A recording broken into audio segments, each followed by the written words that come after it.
Welcome to 3 Count Commentaries. This is your host, MagMongoSlade. Today we're going to talk about Smackdown from March the 1st, 2023. An absolutely fantastic Bloodline day. Not so good for Naomi, though. Also not so good for some other people, but we'll get into that. Let's start news and notes. The Rock puts out a 21-minute rant on Twitter. A very well-crafted promo. I do have some criticisms of The Rock, but which I'll do after I do his promo on Smackdown. Let's talk about this Twitter promo. So The Rock just decides to eat up a half hour of our day, going on about how pro wrestling is cool now. Pro wrestling is back on top, and it's because of him and his family and the bloodline and all these things. That he makes fun of Dave LaGreca, the guy who started Busted Open Radio, saying that he's sitting in his basement wearing a bathrobe and a Cody Rhodes t-shirt. He's a Cody crybaby. Says he doesn't know who or what. He doesn't know who he is, but he knows what he is. Now, he didn't even use the name Dave LaGreca. He knows Dave LaGreca. I mean, come on, let's be serious. But he says he knows what he is. Then he says, you don't give a guy like that a podcast. You give him a straitjacket, which was the first big pop of this promo for me. Big pop. He starts talking about the biggest match of all time, the Roman versus The Rock. It's The Rock's story. It's Roman's story. And then, Cody shit the bed last year. And Cody agreed that he could finish his story some other time. That after Cody won the Royal Rumble, he talked to The Rock, and The Rock said, this is going to be the biggest match of all time. You love the business. You were born in the business. You understand that this could elevate the business. And Cody agreed. Cody agreed to The Rock versus Roman Reigns because he's a team player, and he thought this would be great for the business. And then somewhere along the way, Cody changed his mind. He said that he can accept that Cody changes his mind, but he doesn't accept how he changed his mind. And he said, I saw you backstage. You didn't say anything to me. You didn't say, hey, Rock, something's eating me up inside. You didn't pull me aside. You waited until we were talking about our family, until the bloodline tree was up. Then you stepped out. Then he says that he started talking shit about the family. He called Jimmy and Solo goons and lackeys. He then said that, of course, the High Chief and, the Wild Samoans, they would be ashamed of Roman. And that's why he slapped him. He said that he slapped him. He embarrassed him in front of the world. Then he said, now your new best friend, the walking clown emoji, Seth Rollins. He said The Rock got some gospel for Seth Rollins, too. He says The Rock owns it all. The Rock is his boss. And Seth Rollins says you don't need The Rock. He says, when you think that Ari Emanuel and all the Netflix guys are getting together to do this $5 billion deal, they're asking about Seth Rollins. No, they want to know where's The Rock. And Ari Emanuel says that he's locked in for life. The Rock is signed, sealed, and delivered. $5 billion deal done. That's why you need The Rock. I was like, whoo, boy. Now he's talking about Seth told him to get some new material. He said he got some new material. He sits on the board. He owns it all. He's the boss. And he says that if you keep getting your nose in our business, that world championship you have goes to someone else. Then he says, you should read between the lines because he just blurted. It goes to someone else. Then he called him a walking clown emoji again. Then says that Cody took away something from Roman. He took something away from The Rock. He took something away from the millions. So from the bottom of his heart, Cody Rhodes, fuck your story. I was like, damn. This was tremendous. What a tremendous promo. And it filled in a lot of the gaps. One of the reasons that people have been very, let's say, upset about, the Cody, Rock, Roman thing is, why would Cody step aside in the first place? So now they've offered a reason why Cody would do that. It ain't a very good one. It's not very convincing, but I get it. And because WWE kind of records everything, there's footage of Cody and The Rock meeting backstage at the the Las Vegas event, and them, dapping up and hugging and everything. And it works. It works. Like, The Rock basically walked you through the story of, how this thing with him and Roman began. That it was planned from the beginning that the Roman and The Rock would build to the biggest WrestleMania match of all time, and then Cody Rhodes got involved. He's in the way of the business moving forward, the business being elevated, take it to the next level. So, while it's kind of a weak, Cody he just agreed to help take the business to the next level. He's a team player, all this kind of stuff. He could finish his story some other time. It's kind of weak because, it's not like The Rock was a regular person on the show when Roman started doing the head of the table. This was 4 years ago, 5 years ago, something like that, right? So, to act like that, this was the plan all along,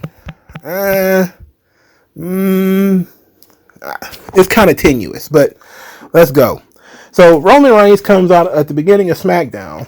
He's not being properly acknowledged by Glendale, Arizona, so he's threatening to leave. He still feels disrespected when he says, "Look, I'm out of here. This appearance is done. I came out here, showed my face. I'm out." So then Paul Heyman says, "We can't leave, our tribal chief. We can't leave yet. He's coming out here after this commercial break." So they go to commercial.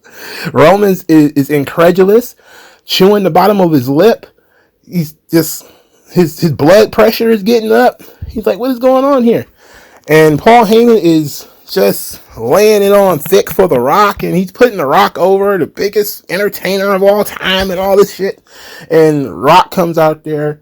Massive reaction for The Rock, obviously. Then he says that The Rock got good news. And, The Rock has some news that might make you proud. Then he says that, Glendale is 10 miles from Phoenix. Phoenix is the #1 city for coke and meth use. To which the crowd actually cheers. These idiots actually cheered being #1 for coke and meth use. Which so then The Rock calls them cactus loving crackheads. And then he says, now you finally have something good that you could put into your veins. Because of The Rock, the Roman, the bloodline, wrestling is cool again. But Cody is not cool. And so he says Cody has challenged The Rock. He doesn't get to go one-on-one with The Rock. The Rock refuses his challenge, but The Rock is a businessman. Roman's a businessman. They're making a counter offer. So The Rock's counter offer is the tag team match, Roman and The Rock versus Cody Rhodes and Seth Rollins, night 1 of WrestleMania.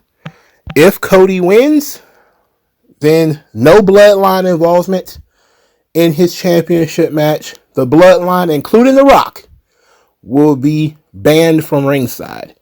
But if the bloodline wins, then the championship match will be bloodline rules. That means anything goes, bloodline everywhere, essentially. So he says that he's the boss. The Rock is the boss. The Rock sits on the board. No general manager, no VPs. Nobody else can stop him. So then he goes to finish the promo. If you smell, and Roman stops him. Says he'll do anything for family, but he needs The Rock to do something for him. He needs The Rock to acknowledge him. He says, The Rock, you got to acknowledge me. And The Rock actually does it. He acknowledges Roman Reigns as his tribal chief. They clasp hands. They embrace. And then The Rock throws up the L again. I don't know why he does that. I guess we'll figure that out later.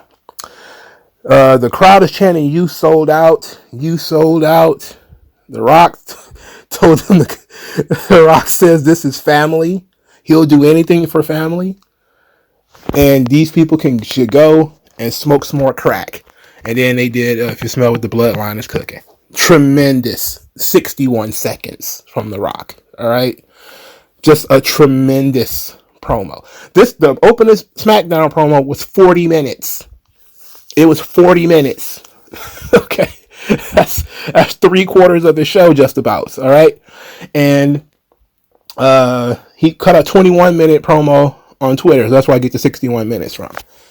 Tremendous promos from everybody involved. Great cinematography where you have tight on Roman's face. You can see the jealousy brewing as Paul is putting over The Rock. You know, it's a little soon, but Roman is a strong character, so you can see that, you know, it might work a little bit on his nerves that Paul is putting over The Rock as being, you know, the biggest entertainer in the world and all this shit. And he has to wait for The Rock. You know, that's kind of getting on his nerves a little bit.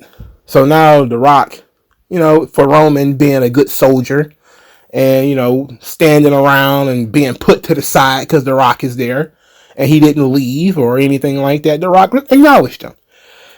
So I like this. We can all see where it's going, but I like this. This is very good.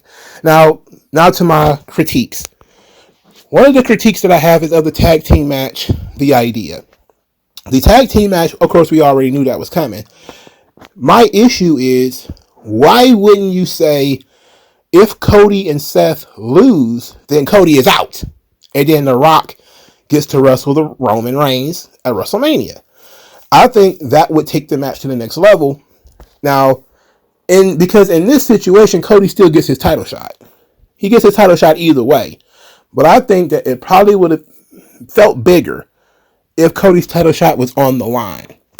That maybe if you say, Cody, if you beat us, then you get your championship match. But if you lose, then you step aside. The Rock, Roman Reigns, biggest WrestleMania main event of all time.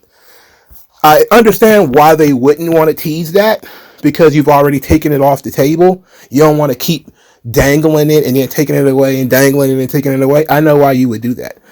But I'm at the point now where I don't really care if the bloodline is involved with Cody Rhodes versus Roman Reigns or not. There's good reasons to do both of them. You know, most people would intuitively think that Cody Rhodes has a better chance of winning if there's no bloodline involvement. I, on the other hand, believe that Cody Rhodes' chances of winning are the same either way. Okay? So he's probably going to win either way. The difference is going to be, are we going to have a bloodline mutiny similar to what happened to Denzel in Training Day, where the bloodline is all outside the ring and everybody turns on Roman, which is what I would do. So that means I would have the bloodline actually beat Cody Rhodes and Seth Rollins. And then I would have The Rock lead sort of a mutiny against Roman, where Solo and Jimmy and whomever else is going to come out there and actually turn on Roman. Now, some people believe that it's going to be some kind of Avengers situation where it's going to be Cody and Jay and who knows, Seth Rollins and who knows how many other people, and they're going to fight back against the bloodline. That's a sensible thing to believe. But I think the story is more powerful if those guys choose to leave Roman, rather than they all fight some force and they're beaten back. You know? Because look, it sounds nice to have like Kevin Owens and Sami Zayn and all of them aid in Roman losing. Sounds nice. But I think that it's more potent if you do, again, think about the ending of Training Day. You take away what he's got first. Take away everything that he's got first. And then Roman loses.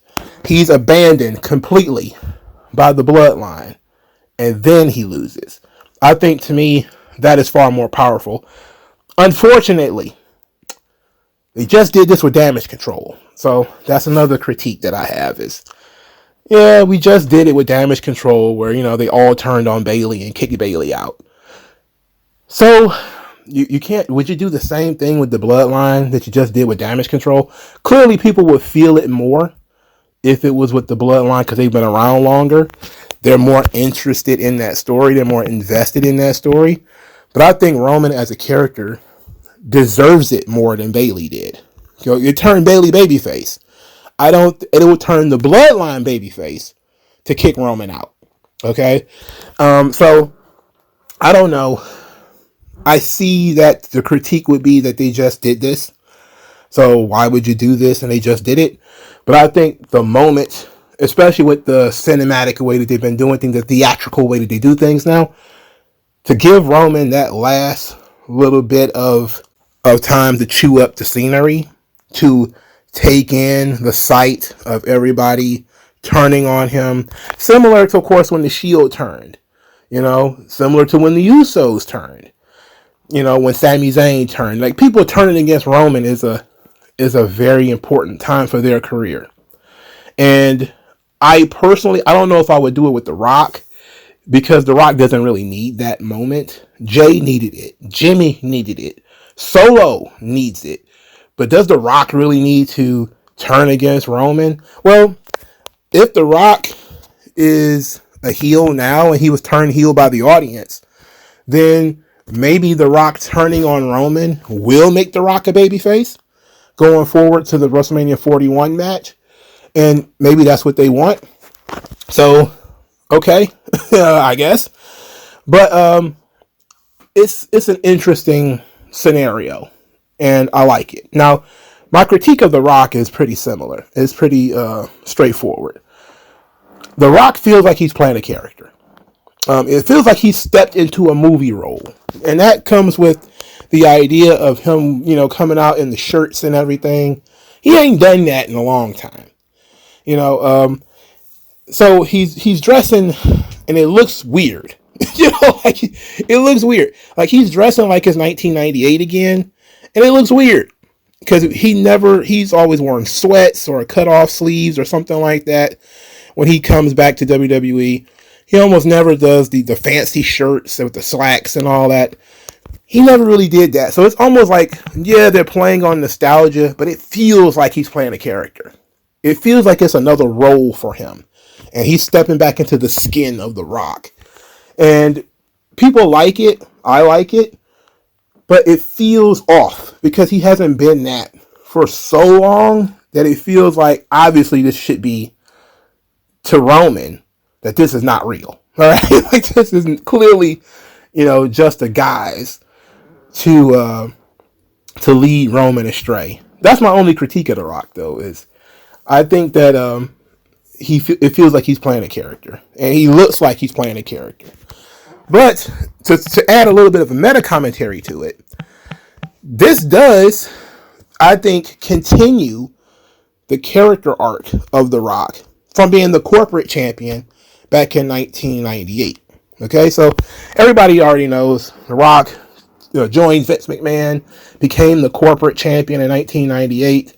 Vince McMahon's right-hand man, his jewel, he's the guy. So it stands to reason that if Vince gets into some trouble, which he has done, the person who would come in and take the company over and take it to the next level wouldn't necessarily be a son-in-law. It would be The Rock, the guy he handpicked way back in 1998 to be his star player, to be the quarterback of the team. That he gets to be the coach. He gets to be the guy now. And to have a little bit more of a meta commentary, the Triple H and Rock schism, they plan it out right now. Triple H has whatever president of creative or whatever the fuck he is now, and The Rock is on the board, and they're having this sort of power struggle. They're tussling back and forth about what The Rock can do versus what Triple H can do. Similar to how they had their issues in the past, where they both were coming up at the same time. The Rock got there first. The Rock kind of moved on. We're starting to move on, I guess you could say, when Triple H started to really gain authority.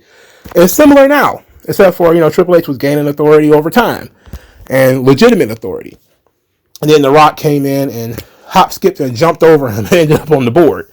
So it's a lot of meta commentary here, a lot of intrigue, a lot of interest if you really thought about it. And this is what makes I guess you could say the soap opera for guys part of pro wrestling. Very important and very interesting, because you would have to, of course, know about, Vince and Triple H and The Rock and how that relationship was back then. How, Vince loved The Rock. He didn't necessarily like Triple H that much. He loved The Rock, and he's always loved The Rock. And if there was going to be any guy, any talent that he was going to trust to take his spot, it would be The Rock. So The Rock now being the guy who is coming out saying he's the boss, a natural progression from him being Vince McMahon's hand-chosen guy to now being, a business partner. He was a business partner of Vince's too for a little while. And now he's a business partner of Ari Emanuel and Nick Khan and all these Netflix guys. And he was able to create this scenario. So this has been really good storytelling, and it's all like compressed. And just with The Rock's return, it comes across very, very well. I love it. This has been very good.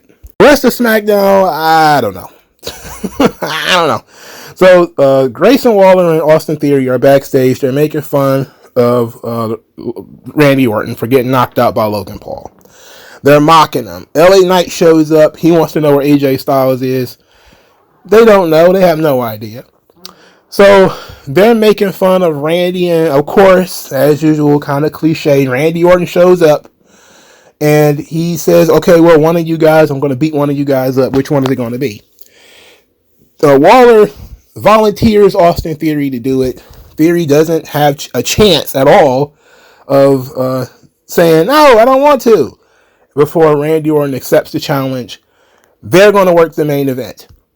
Austin Theory, of course, him being buddy with Grayson Waller. And then he says, well, Australia, now tonight, you keep throwing me to the wolves, man. What's going on?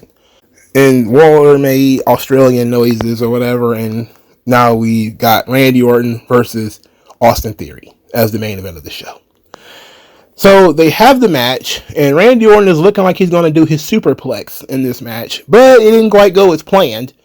And Austin Theory saved it by basically doing a blockbuster, which Randy Orton played off like it was a superplex. Like he just kind of got up and just shrugged, and Austin Theory then, sold his back and everything.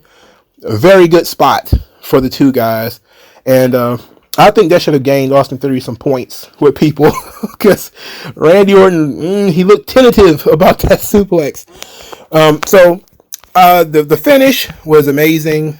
I don't know why Austin Theory decided to borrow a move from Grayson Waller, but he decided to do the jump into the ring rolling thing, and he rolled right into the RKO. Absolutely tremendous. 1, 2, 3. Randy wins. Austin Theory, boy, doesn't look like the guy who beat John Cena to me. Kevin Owens' fat ass at that ringside. He comes in there after Waller attacks Randy Orton. Owens gets in the ring. They beat up Theory and Waller. They run off like scalded dogs because they're Team Rocket all of a sudden. And, of course, the show ends with Randy Orton's music playing, and everybody's so excited because Randy beat up Austin Theory. Eric Bischoff says on 83 Weeks that Austin Theory should be taken off TV until you've got something for him. And he would take him off TV for how long he needs to retool him, get him a character, get him a gimmick, find a place for him on the roster. I 100% agree with that. I've been the guy saying for weeks that he should go back to NXT. There's not, I think, a negative to being in NXT for Grayson Waller. What is the negative? Okay, he's not on Raw or SmackDown anymore, but he gets to be a big fish in NXT.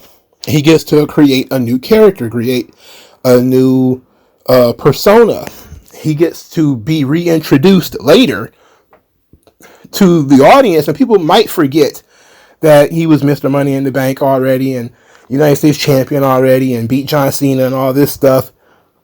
Because to remember all of that is to remember that he's been treated like a mop for 2 fucking years now. It's embarrassing. And I 100% agree with Eric Bischoff. Take Austin Theory off television until you have an idea of what to do with them. And I do not believe that Triple H has an idea or a plan that's going to actually benefit Austin Theory. I don't see it. It's been 2 years, and the only thing he's about to do is turn Austin Theory babyface. I'm sorry. You could have done that a long time ago. And then doing it in the way where his relationship with Waller is not really working out. Well, that would be fine if Waller was higher on the card. But he's not. Waller is a low mid-carder, I guess you could say. He's not really he's not a main event guy. He's not an upper mid-card U.S. champion kind of guy. Like, they're both lackeys to Logan Paul right now. Like, this is not a positive situation for Austin Theory to turn babyface and have any momentum. Now, maybe the turn is going to take a while. Maybe Austin Theory actually does. When he does the turn, he does the turn on Logan Paul. Okay, maybe that'll work. But as it sits right now, I don't see how this can really benefit Austin Theory too much to turn on Grayson Waller. He'll still be in the same position. The exact same position. He'll just be a babyface. I don't see he'll be more over than he was before. Speaking of not being more over than you were before, Naomi gets no entrance. Nah. And Tiffany Stratton really doesn't get an entrance either. And they have a match that goes about 3 minutes. And Tiffany Stratton wins the match. Whew, clean as a whistle. Look, I love me some Tiffany Stratton, so I'm not mad she won. But, man, you couldn't pick anybody else to do this job. You had to pick Naomi. I know that she eliminated Naomi in Elimination Chamber. But that should have been the reason why this match probably should have been drawn out. It should have been why the match should have been postponed. Maybe you get Tiffany Stratton disqualified and you keep this thing going until next week or something like that. Look, we understand that the Bloodline thing went 40 minutes. It ate up a lot of the show. There's probably some guys who probably would have gotten more time, but they couldn't because of how much time you gave to The Rock and Roman. But I 100% agree with giving The Rock and Roman that time. All right? I 100% agree with that. Give them that time. So Naomi, she got, boy, what did she come back for? she didn't come back for nothing. All right, so they did the Kabuki Warriors versus Bayley and Dakota Kai. Everybody saw the turn coming. Dakota Kai comes out with Bayley. She doesn't do anything. She's wearing her gear, but when the Kabuki Warriors attack Bayley, she just goes out and grabs a tag rope because, she wants to be helpful. Bayley ends up wrestling most of the match by herself. She then tries to tag out and Dakota Kai jumps off the ring apron. So at that point, the Kabuki Warriors again attack Bayley. Bayley fights them off and then goes after Dakota Kai, gets beat up. The match never actually ends because it should have been, what was the disqualification? Io didn't hit Bayley. At least I don't think she did. I didn't hear a bell. It was just everybody beat up Bayley, and then they did the old, she dangled the title in her face and all this kind of stuff. And Bayley is out of Damage Control. Everybody saw this coming. Saw it coming a mile away. Even Bayley should have saw it coming. I mean, here's the thing, man. If you're going to have Bayley be so smart that she learned Japanese to know that they were making fun of her, Bayley was so smart that she figured they were going to turn on her, that she planted a pipe behind the stairs so that, just in case she did get attacked, she would have a weapon. And she didn't see this coming. Like, come on. It should have been one of those things where if you're trying to tell everybody that Bayley is a super smart character, then if she's like, strategic and all this, she should have saw this coming, right? She should have seen that Dakota Kai was going to turn on her. But she didn't, so whatever. Whatever. Anyway, Damage Control, they're happy. They're all together. They go backstage, and Jade Cargill standing there.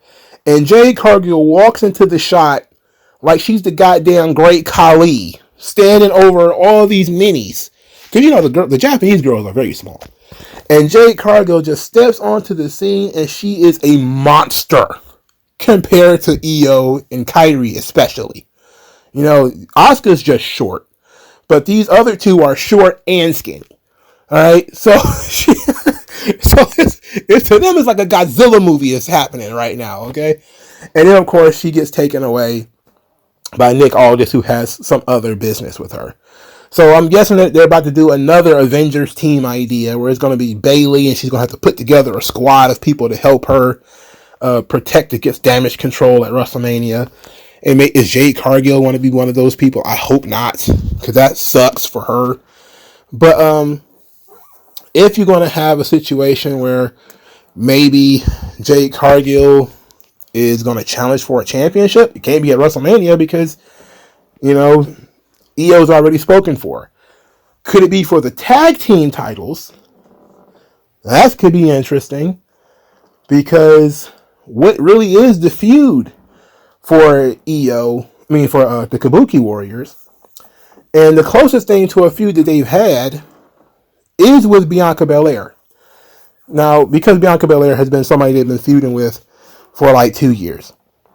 So could it be the Kabuki Warriors versus Bianca Belair and Jade Cargill at WrestleMania? That's possible.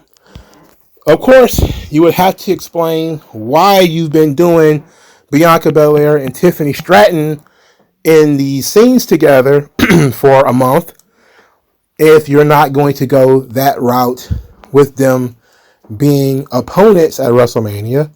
Maybe you do that match before WrestleMania, which seems silly to me. It seems like you're throwing away money, but you know, Triple H likes to do that apparently. Look at what he's doing Austin Theory. So I don't know. The Kabuki Warriors will certainly be at WrestleMania. The question will be, who are their opponents going to be? And I think Jade Cargill might be in that role.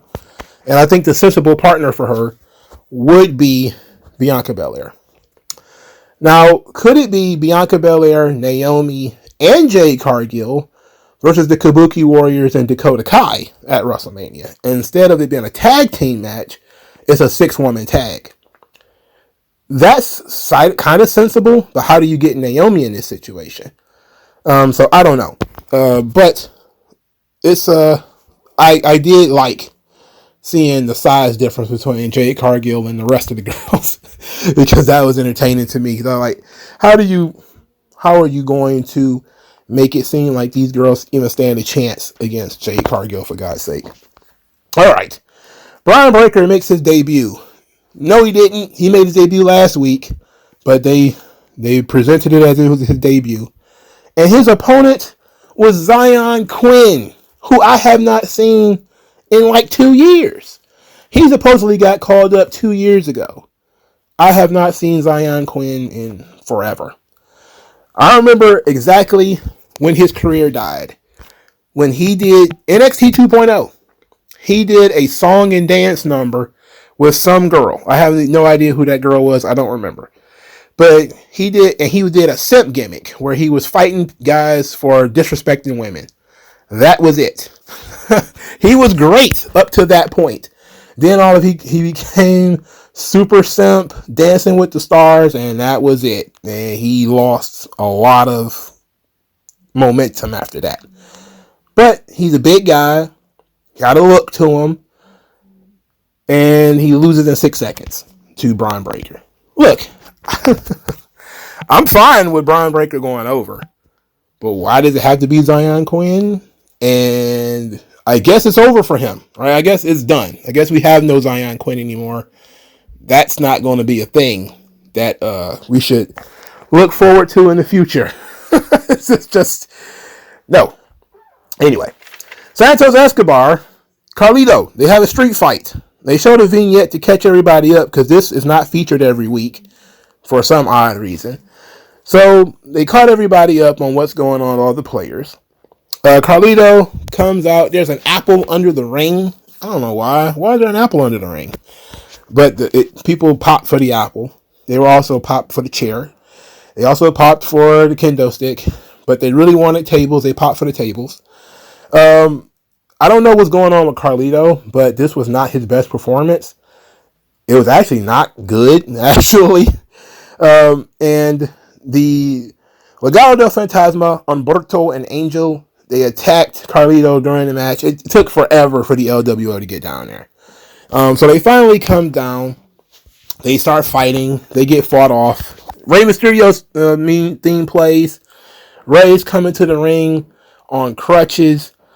The LWO, the Legado del Fantasma, they run down there to fight Rey. He takes the crutches off and he starts beating them with these crutches. And at this point in time, I notice Rey's mask.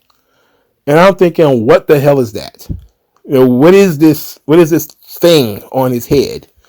It's not a mask. It's like a helmet. It looks like that really bad Juggernaut from the X-Men movie. That's what it looks like. It looks like that. I'm the Juggernaut, bitch. It looks just like that. Like, why is he wearing this thing on his head? I know that Rey likes to take chances with the mask, but Jesus Christ. Please, never do that again. Never do that one again. Put that one aside. Anyway, Carlito ends up botching the slam through the table to Santos, and Carlito wins the street fight. Okay, Rey's back. That's great. I don't know what we do with Carlito now. Carlito, man, what's going on with this guy? Something feels off with Carlito. Doesn't feel like he's giving his best efforts. But I don't know. I don't know what more to tell you.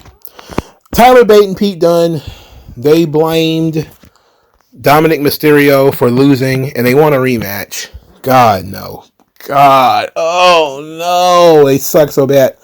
Anyway, when it comes to the tag team titles, Nick Aldis is collaborating with Adam Pearce to come up with an idea, and they have not yet unfurled that idea to the world, so those guys are just going to have to wait.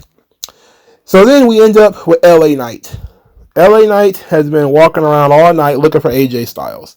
He finally found Nick Aldis, and he wants to know where AJ Styles is.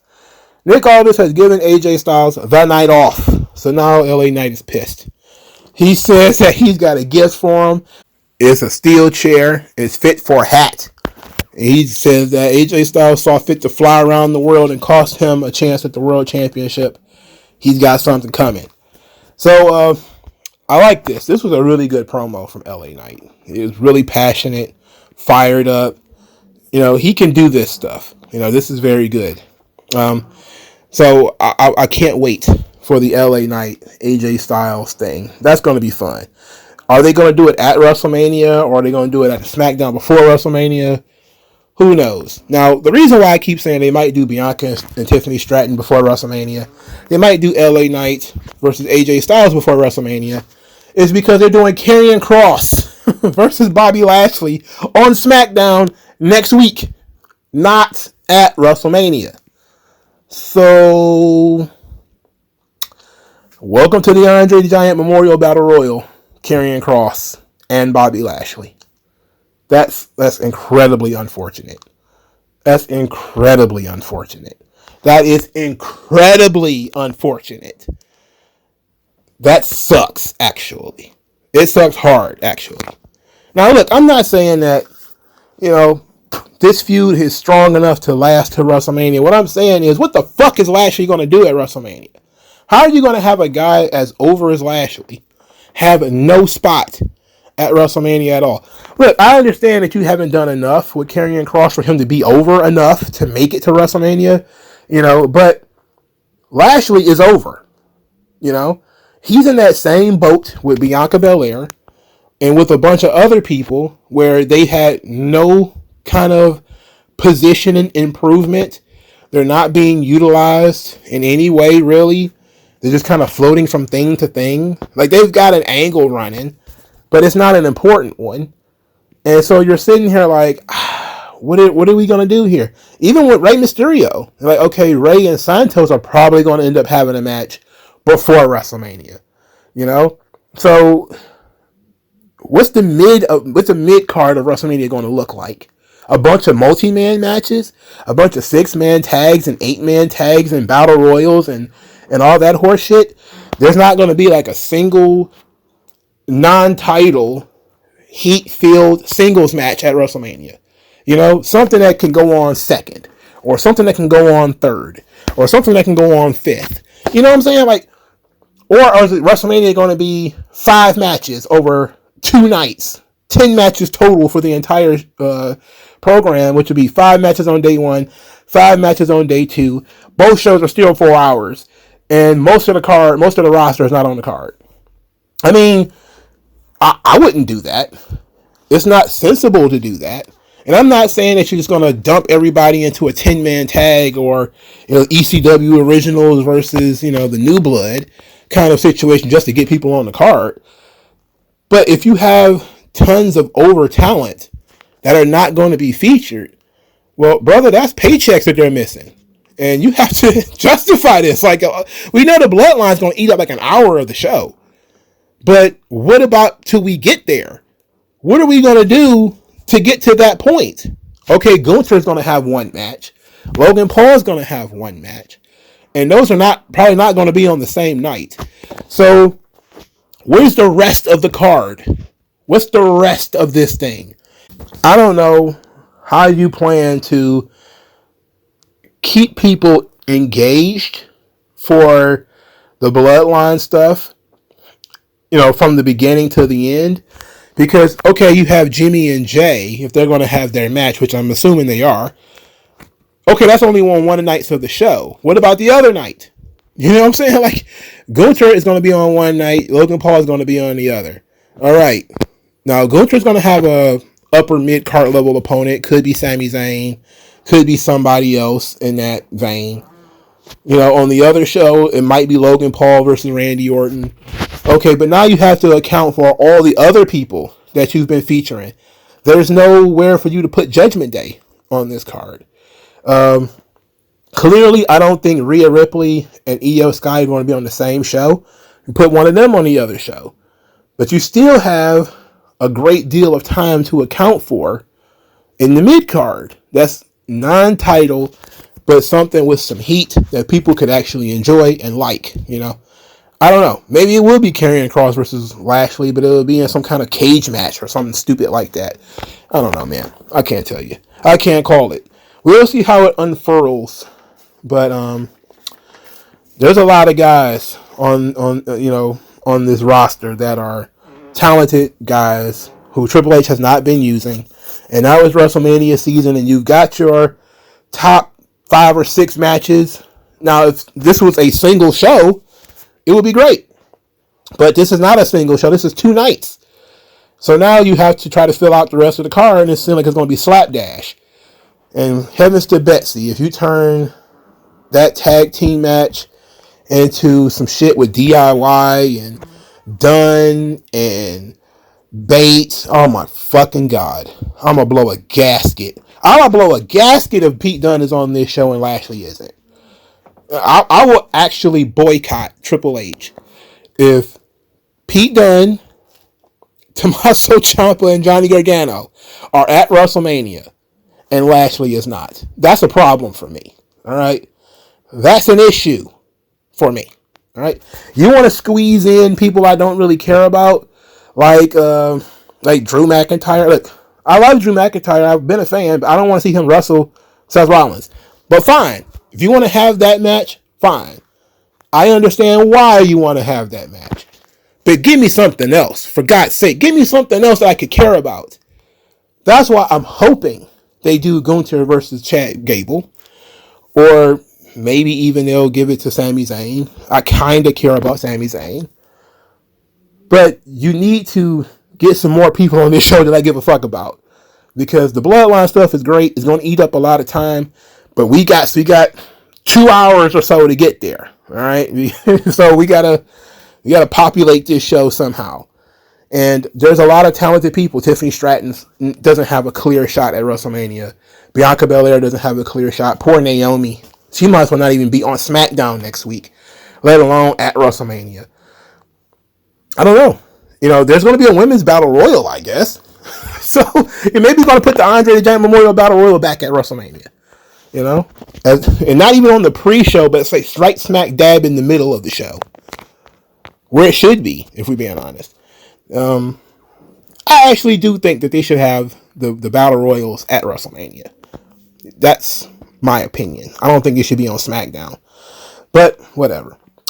Also, I did not forget the blackouts for the show, the production errors. Now, apparently there was a sign, Die Rocky Die, that was kept being shown by WWE, and Fox was censoring it. Also, the audio kept cutting out because the crowd was yelling things at The Rock, and Fox was muting it. So The Rock's promo was absolutely butchered. They need to post. It online. Like, they need to post it on YouTube. Maybe they have uncensored. So okay, maybe it's not too hot for network TV, but they need to post that so people can see it unfiltered. Because on television, that thing was chopped up. It was chopped and screwed. We was missing stuff. We was missing context.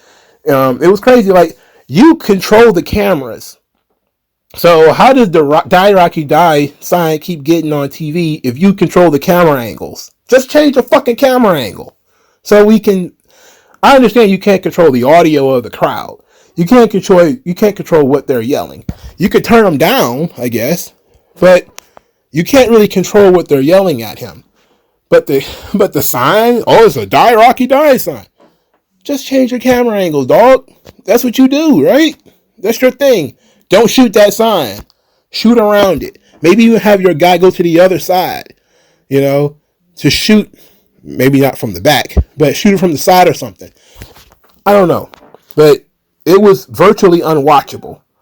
And that's not The Rock's fault. It's not Roman's fault. It's the crowd's fault. It's all the crackheads in Glendale, Arizona. It's their fault for doing all of that weird shit that they were doing and led Fox to doing all the censoring they were doing.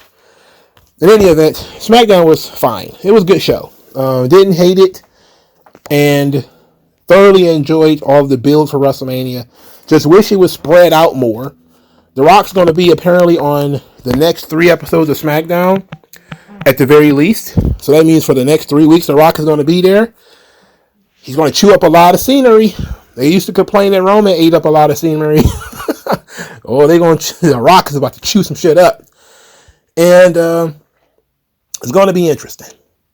Oh, before we leave, we do have to discuss that Monday Night Raw does not have a home for several months in between the end of their USA contract and the beginning of their Netflix contract. So they're looking for somewhere that could air the show in the interim, which seems ridiculous to me that USA just wouldn't extend the contract to meet the Netflix contract. Like, why wouldn't you? Why wouldn't you do that? So that kind of begs the question, like, what's the situation with USA that they absolutely positively must cut Raw off at this particular date and not just extend it for the next, I don't know, what is that, 3 or 4 Raws? Okay. Are you going to go off the air? Is that my thing? Is like, you're going to reboot Raw, you're just going to take it off the air, and then, hey, we're back on Netflix in 6 weeks or whatever it is. I don't think so. I think they're probably just going to extend it with USA. Probably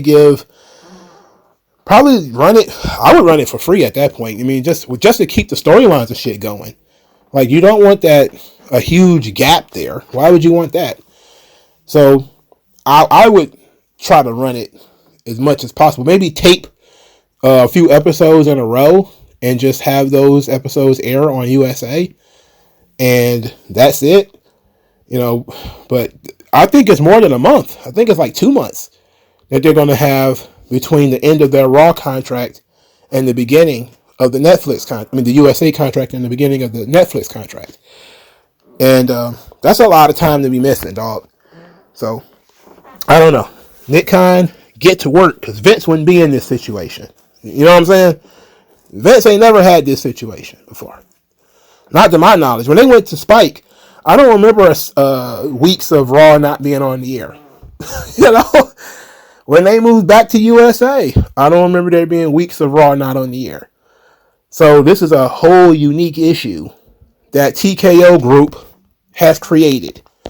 They need to fix it. And they need to fix it as quickly as possible. All right. Thank you all for your time. Talk to you guys later.